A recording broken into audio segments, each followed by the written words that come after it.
Do you think that all creators have to be role models, or what is even a role model? Those are big questions. Okay, I'm going to give it a go, why not? Because there's always that awkward moment when nobody wants to speak. Okay, I think that if you're doing anything publicly, there is an inherent role model title that just comes with it, and you need to just accept that, regardless of whether, you know, I never said I was a role model, like I never wanted to be. That's like taking an easy way out. You have a bunch of eyes on you, especially on the internet where it's a bunch of impressionable people. You just are going to be, to some people, like, no matter what role you're in, no matter what you're doing, or the type of stuff you're making, somebody's going to be influenced by what you do and what you say, and I think that you need to be conscious of that. So I think that they go hand in hand with no matter what industry you're in. I think that everybody is inspired by somebody who is in the public eye in some way, no matter how like popular or, you know, if you know, I think there's something I read that I quite liked where somebody said people used to be famous for 15 minutes and now everybody's famous to 15 people. And it's like, even if it is just for 15 people, those 15 people are going to take what you say at face value, and at best they're going to listen to it, and at worst they're gonna, if it's something bad, they're gonna copy it in some way or think that that's an appropriate way to act. That's sort of my first opinion on that. Yeah, I kind of like following on from that. I think there's some creators, like one of the examples that I find really interesting is PewDiePie, because a lot of the time the actual things that he himself says are like, he's basically creating, he doesn't say it explicitly, but he doesn't explicitly denounce things that then his audience goes and does.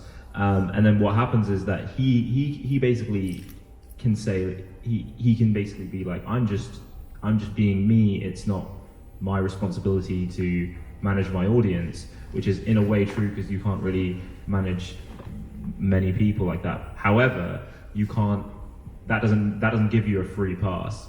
You can still have responsibility, you can still hold responsibility over that while still not like owning every action that everyone does. I thought about this a lot, and I feel like at a certain point it is important to like look at what you do and, you know, decide if like you're doing a good job of like being a good person, I guess. But you also kind of have to look at like what your audience is, and if your audience is like mainly kids like Logan or Jake Paul, I think it is even more important to really like be careful and like, you know, be a good example for those kind of kids, because if they're like obsessed with you and watching you every day and will literally buy whatever you create, like you have that kind of responsibility. If you have like a niche audience of like more adult content type things, I feel like you can be a role model, but it's not really, I wouldn't say it wouldn't be as big of a pressure. But when it comes to PewDiePie, like you kind of have to realize like, bro, you're like literally the face of, you're the #1 person, and then if you're doing some like crazy stuff, you're messing it up for everybody, and then all your like followers are like mostly children, and like, you know what I mean, like 12 to, not even 12, like 8 to like 20, you know what I mean? So yeah, it was weird, kind of like, it was a weird, like everything came to a T. You won't get this because you're American, but, so you can just stop listening. But I get the culture, bro. All right, let me see if I understand, go. There was a really weird moment where, like, obviously PewDiePie has never come out explicitly and been like, vote for UKIP, but never mind. UKIP, the UKIP Twitter account once tweeted, subscribe to PewDiePie, and then tweeted the link to PewDiePie's channel, because they were using it as like a dog whistle for like, you know, PewDiePie was up against T-Series for like the most subscribed channel, and T-Series is a channel from India, so like there's like underlying racial tones that UKIP were like taking advantage of, and PewDiePie can just be like, sometimes it'd be like that. It would be so easy, I think, you know, for somebody to denounce that sort of stuff, but I also think it's kind of interesting, and I don't necessarily believe what I'm about to say. Okay. I'm going to start saying that before I say anything. But I remember you said recently about like, don't stop asking me to like either state my political opinions or not to state my political opinions. If PJ, oh god, don't get names mixed up.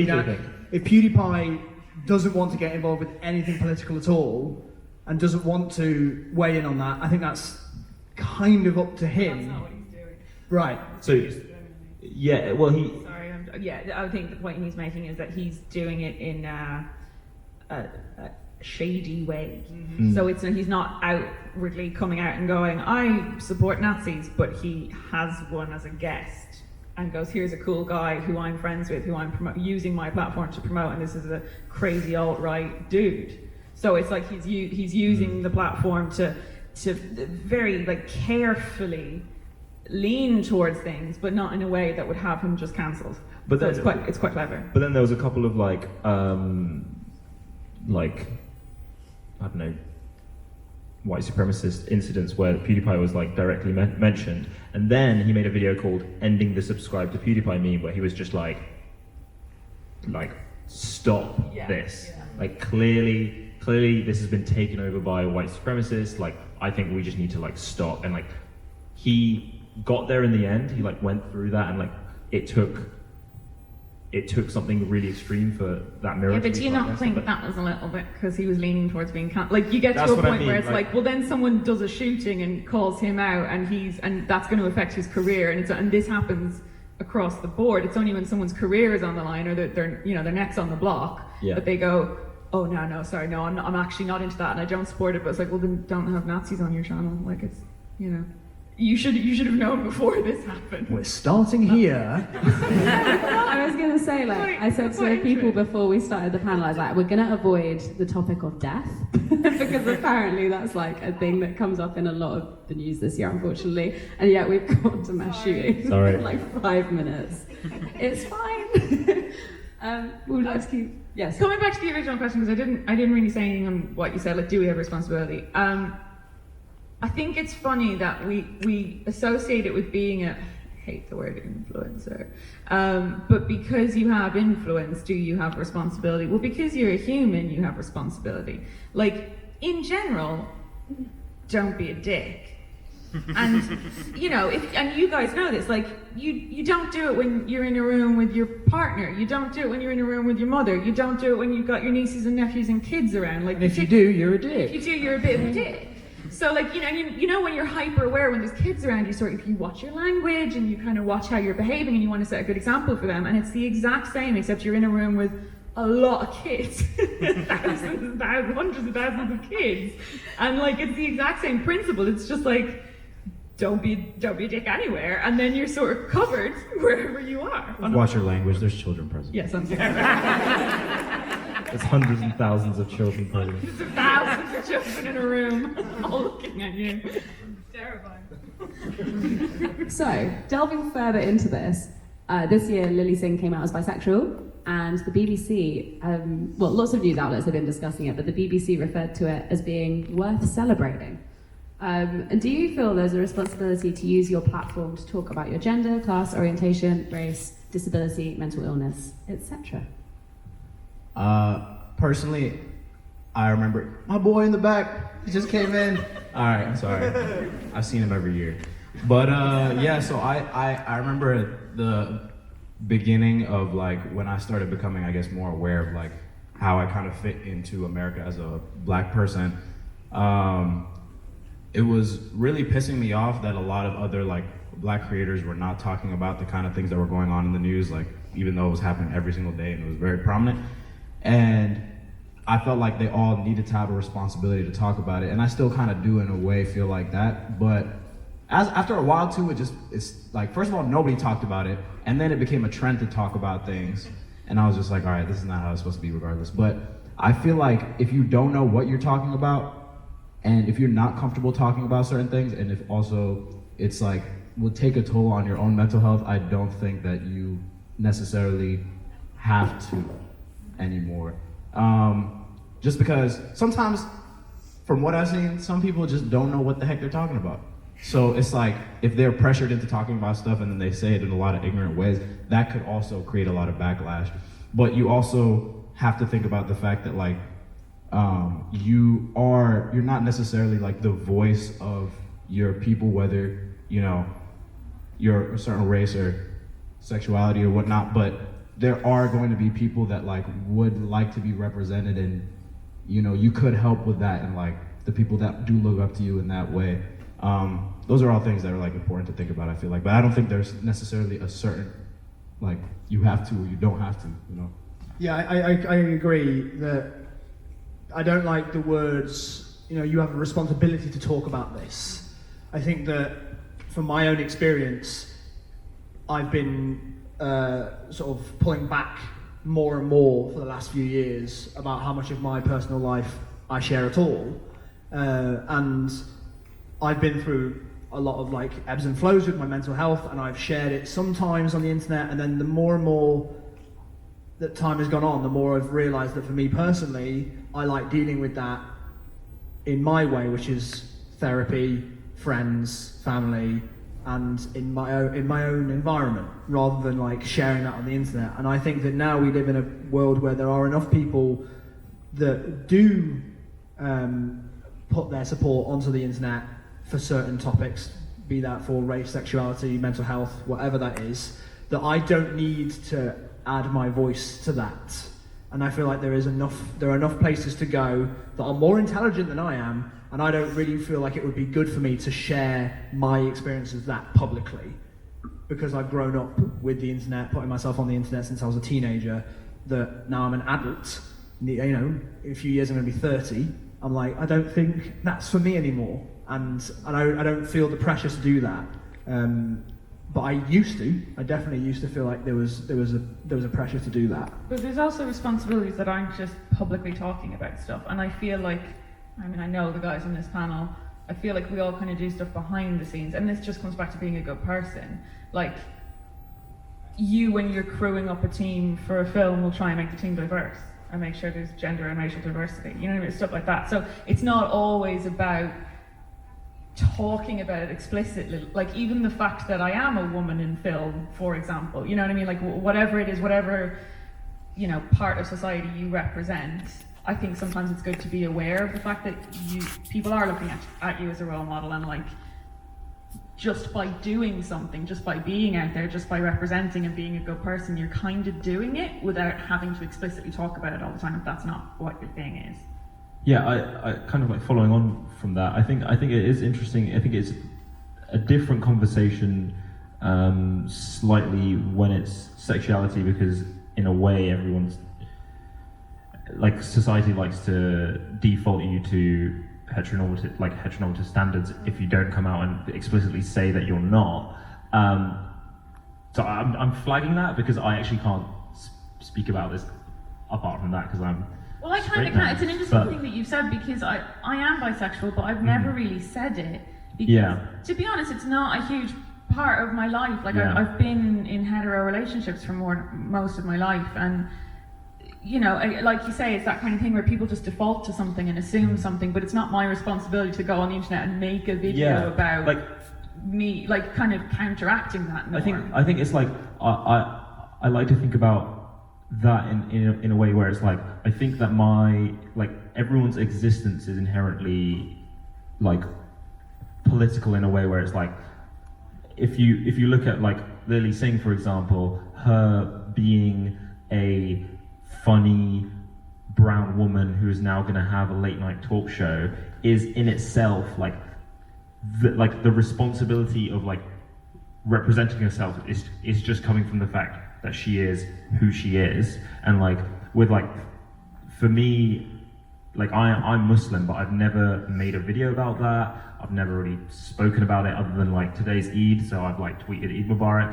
And so it's like, I'm just being myself and being Muslim.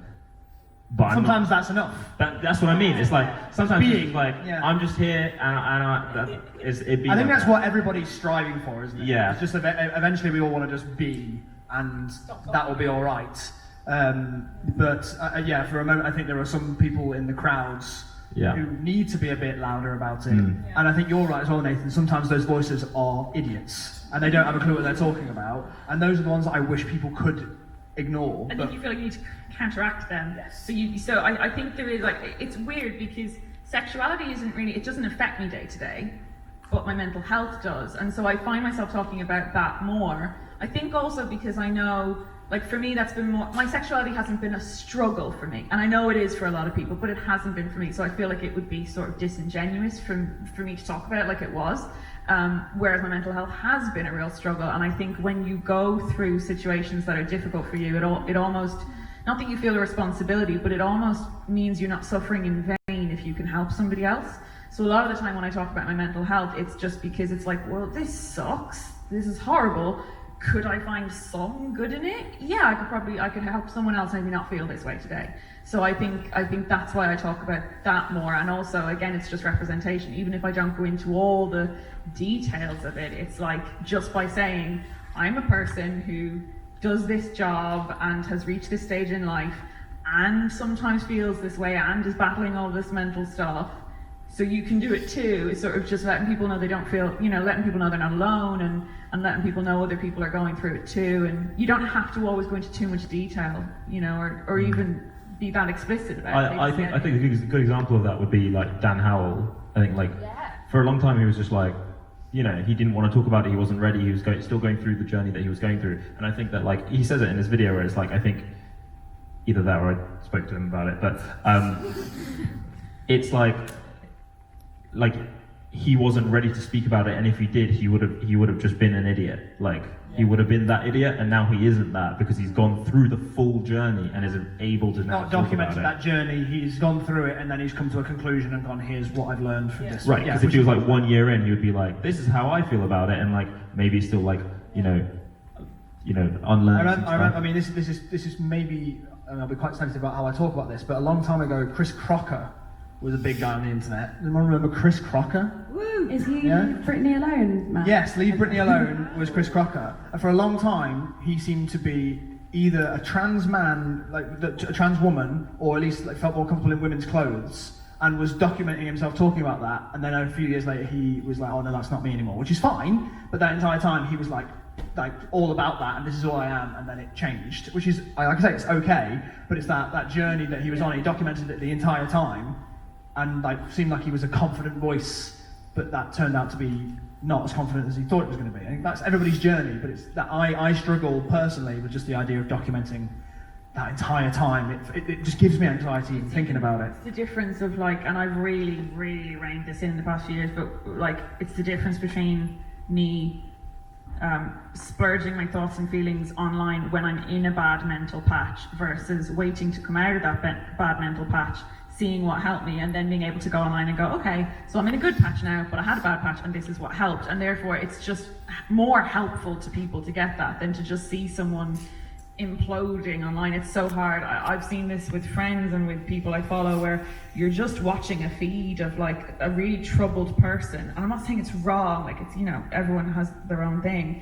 But it can be really difficult to see that. And so I don't know that I'm helping people with mental health issues by just putting that out there, or, rather than waiting. I think something. I'm going to be slightly it's controversial, I guess. And I think that in a way, I think that actively broadcasting breakdowns is it's wrong, but in my opinion, it is wrong because it's bad for people to just witness trauma live on air, but it's not necessarily their fault because they're not in, you know what I mean? Exactly what I'm saying. Yeah. So I'm each to their own. Everyone has a way of dealing with whatever patch they're in, and we've all done the unhealthy thing. We've all chosen the unhealthy path. Whether it doesn't make them a bad person, but it can still be wrong. Doesn't. And some of these people are my very best friends, But it is really difficult to watch sometimes, to just sort of see people online, particularly people who you aren't friends with. So you can't reach out and say, "I'm here for you." It's just a person you admire and look up to who's clearly not in a good way. So that can be really difficult. So I think we do sometimes have a responsibility as well to sort of take a little step back from Twitter sometimes when we're not so good. Lucy, I know you're moderating this, but I also I'd like to hear your opinions if you've got something you want to share. No pressure, obviously, but I just don't want you to feel like you only can ask the questions. I was just going to say, someone said to me the other day that there's a difference between wounds and scars, and I think that's a really good metaphor for a good way of looking into yourself and saying, should I or shouldn't I share this right now? I almost view it in a similar way to the way that I like make my scripted shorts and comedy and whatever. That like I wouldn't share the drafts in my phone. I want to wait until it's like done and I've written it and made it, and then I want to share it. Do you know what I mean? It's like almost similar to that. Yeah, sorry. I was like about to say something. But yeah, I feel like I kind of went through that. Not necessarily like, I wouldn't say the extent of like a breakdown, but like the idea of like not wanting to document the entire journey and just get to like the conclusion so I can tell people like a definite answer. But I really found that like it's not gonna be the end. Like there's no really, you know what I mean? Like I was just trying to get to a point where I felt like, okay, now I'm like I get it, and now I can tell people about it. But it's like I had to just have a conversation with my parents. My parents were like, you're not gonna be done. So just, you can talk about like where you are right now. And that's also like part of the journey, and like that's what I want to be able to look back on and see how much I've grown to. But I do agree, like if you're really, really going through it, like the internet might not be the best place to just like let everybody know about it, and maybe just if you can find like a therapist or like good friends or family to talk about things.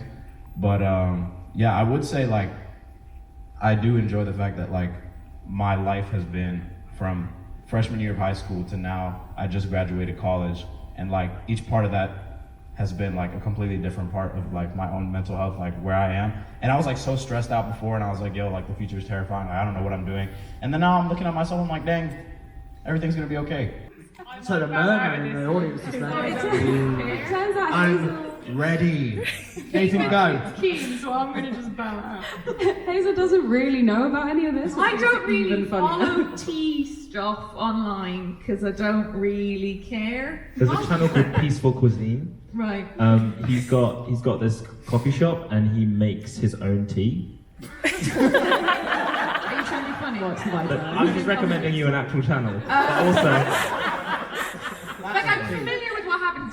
Dan Layton sat me down and explained because it was everyone. I was like, "What's happening with James I Charles?" love the idea that Dan was itching to talk This is about it as someone in how I there. understand things because I'm so old. Dan sits me down and tells me what's happening. So I understand the mechanics. Over a cup of tea. it. Over a cup of tea. I understand the mechanics, but I really can't bring myself to care that much. But Nathan That's seems good. to, so I'd like I'm to. not that. I'm Wait, just throw it kidding. over. I mean, I'm down to talk. Let me ask the damn question again. Right, wait, where did I get to on my nose? So, I saw all this stuff and it made me think about our private lives versus our public lives, and people outing others for their behaviour offline. So, my question to you is, where should influencers draw the line between keeping something private and something public, that is something that has occurred offline? I have thoughts.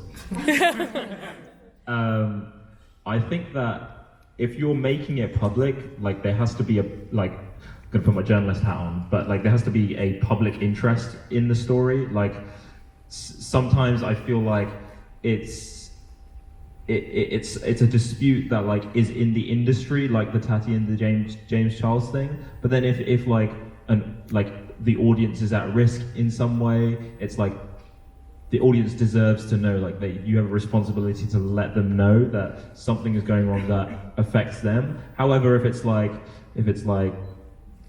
a Tati and James Charles thing, where it was kind of like, from my understanding, she has a sweet gummies. Is that a thing? She basically she has a product, and the other guy was like, I don't want to. He advertised a different one. I Yeah. think the general vibe was a character assassination of James Charles. I think the general thing was Tati was like, you're a bad friend. to Yeah, me." and being a bad friend is not It's not. illegal. Let me make a Last summer. 45-minute video and post it. Like, him being a bad friend, A, isn't illegal, and B, is not in the public interest. It's not putting anyone at risk. It's not something people, like, it's not going to affect any of It's the just somebody lives. else's gossip, and it's But feeding it's into just a gossip. culture That's that exactly- I yeah. loathe, which is just that tea thing about like just people's personal lives and wanting to know bits and bobs about people. I think you're right, Taha, that like there was nothing to learn from that other than like, oh, you could have dealt with that privately, and it would have been the same conversation. And that someone's growing and learning and ultimately had too much fame too fast. Like, but And that's she also was not one of really those our people. business. I don't want to talk about this. All right, I'm gonna do it.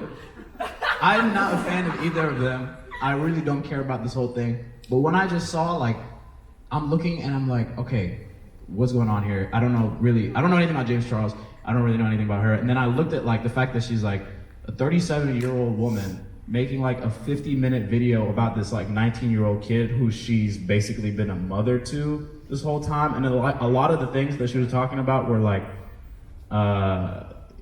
you were rude at my, like, parents' house or something. I'm like, why don't you just talk to him, like, in person and be like, yo, like, first of all, he's 19 and you're literally, like, a grown-ass woman. Like, bro, I don't know, that kind of pisses me off. And it's like, I feel like I'm going to bat for James Charles, but, like, everyone already didn't like James Charles. Like,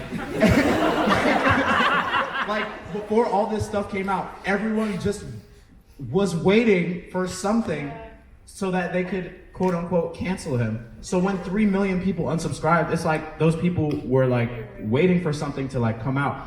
Because the next day he posted his own video and was like, yeah, a lot of that wasn't true. And they all resubscribed and now he's 3 million more subscribers. So it's like everyone just wants a reason to call people out most of the time, which is why I really don't like the whole call out culture that much. Like, I used to really, like, be super, like, into the drama and stuff, like, when I was in high school, just because it was, like, fun. But when you realize that, like, a lot of these people are, like, people, and then, you know, they, like, this depends on, like, the situation, because, you know, you could actually be doing some, like, crazy shit that you need to be out of here. But yeah, like, you kind of have to realize that, like, people want to take people down just because it's fun. Like, on the internet, when, like, everybody is hating on a single person, like, there's something in us that is just like, yes, when someone is falling, when they're, like, already, like, really famous. And it's just something that you really have to make sure that you're not, it's like, it could be toxic. Yeah, just one.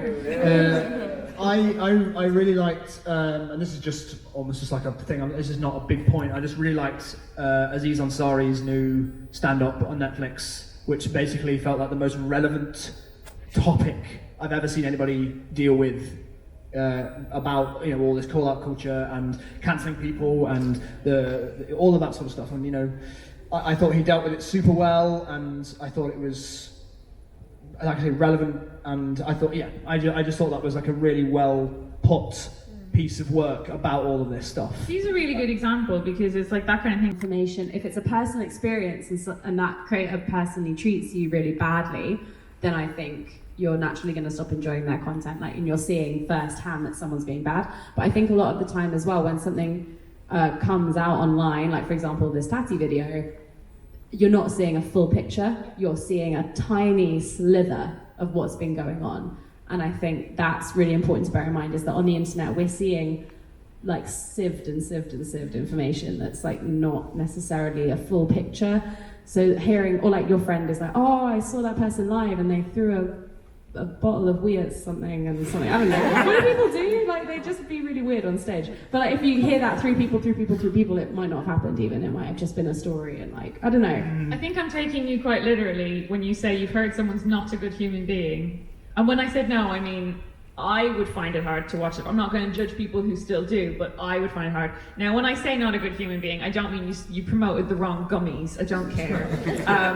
But yes, when I have heard about, you know, cases of sexual abuse and that kind of stuff in the community, yes, I will not watch that person. I will not promote them. I don't want to monetize them anymore. I don't want to support their career online, still talking to young kids, because that's weird. So, you know, there are more cut and dry cases, and then there are those more complicated cases where you're like, well, I don't really like that person anymore because of what they did. It's not terrible, I just don't really like them, so I don't want to watch them, and that's fine. I'm gonna add some nuance on top of that. Oh, no. I think so. Okay. So I have, like, a complicated relationship with that question, because I think that you vote with your views and therefore with your dollars that the views give the creators. However, like, if they're a bad person and you were a fan of them, you then don't have to feel, like, bad for being their fan. Like, because I I was a big fan of creators who then, like, basically, Tobuscus is a trash human being. However, his literal trailers when I was 14 were amazing. Don't get me started, bro. So and for exactly, like I literally know that, but it's like I'm a big fan of that, and like when I first found out about it, I felt guilty about watching Tobuscus literal trailers when I was 14. But like I don't, you know what I mean?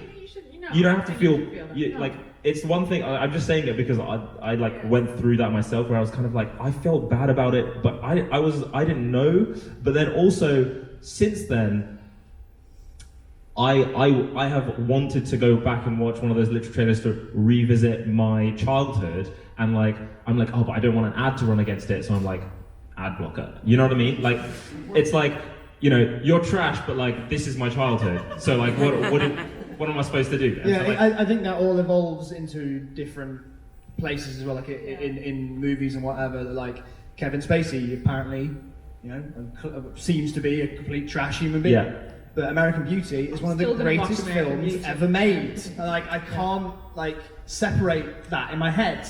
That like I can watch that movie and not see him weirdly, because it's almost like that this exists in like a capsule, and I don't feel like I'm supporting him. It's a very strange thing. I know exactly what you mean. There's also how close the creator is to the art. Because it's like, if it's an actor in a film I loved as a kid, I'm probably going to keep watching it. I don't think it makes much difference to Kevin Spacey now whether or not I watch American Beauty. But there is a difference, isn't there, when it's like a creator online who has their brand, they are the brand. And so, like you say, you by clicking, you're financing and you're supporting. There's going to be stuff that you don't even know about, and I don't want to end this on a horrible note, so please somebody say something after this. But the person, like for example, in Ferris Bueller's Day Off, anyone a fan of that film? Anyone a fan of Ferris Bueller's Day Off? The principal in that turned out to be a paedophile in real life. We're not gonna know. But like, you didn't hear about that and didn't know about that. Matthew Broderick killed people in a car accident. That is real. You can look that up. But like, Mark Wahlberg has blinded people, and in the movie he was in, the All the Money in the World, they cut Kevin Spacey out, but because Mark Wahlberg's crime wasn't topical, they didn't think to cut him out, but he has blinded an Asian man, I believe. Vietnamese. It is so it's racist as well. It was a race. Don't cancel me. It was a race. It is awful. People do awful shit all the time. And we can't just allow ourselves to switch all of it off and be like, no, I'm just going to sit in the dark because human beings So yeah, are shit in short, people. I think people do have a responsibility to their audiences. Great We should all try to not be dicks. That's And what we're gonna I have something to end on. end on something nice. Okay, so there's a guy who's currently making videos where he walks across Wales in a straight line. And he just walks, and if there's a bush in the way, he walks through the bush. And like there was a lake, and he had to swim through the lake, and he's currently getting millions of views on his 30-minute long videos of him documenting him walking in a straight line across Wales. And he's a racist. No, and he's just a nice man, and I want everyone to support him. He also plays GeoGuessr. I don't actually know. Just look up. Walks across Wales in a straight line. Yeah. Not a criminal. Yeah. Wow. If he turns out to be a racist, he's gonna be very sad. I think that's all we have time. This has been my favourite panel. Thanks everyone for being fun. Thank you very much for coming.